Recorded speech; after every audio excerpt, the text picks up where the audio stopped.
Probably the single most rewarding memory was the opportunity to help a group of folks in Alabama.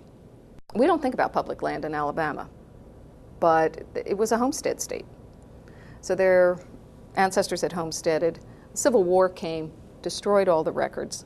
What ended up was these folks owned the property, but they didn't own the mineral rights under their property. It was about 30,000 people in eastern Alabama. They couldn't sell, they couldn't do anything. It was a very depressed time. Folks wanted to sell their homes or sell their property, and they couldn't do it because of this lien on the property with mineral rights.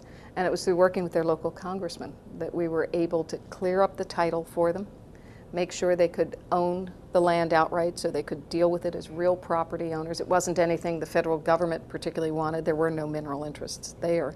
It was just one of those crazy things in the law that really impacted these people.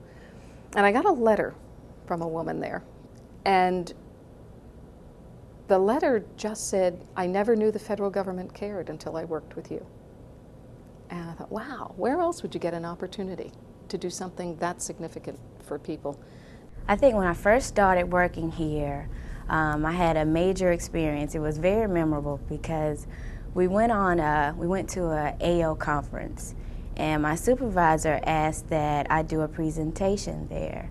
And I was fairly nervous because the material was pretty new, and I knew that most of the people in the audience, they were experienced BLM employees, so why would they want to hear from an intern? And so he gave me a good pep talk and told me to go and do the presentation, and it turned out to be very good. Everyone was excited. It was a Office of the Future presentation, and so it was preparing me for something that I didn't expect. I got up in front of a crowd, and it let me know that just because you're new, it doesn't mean you don't have anything to offer. So it was a good experience.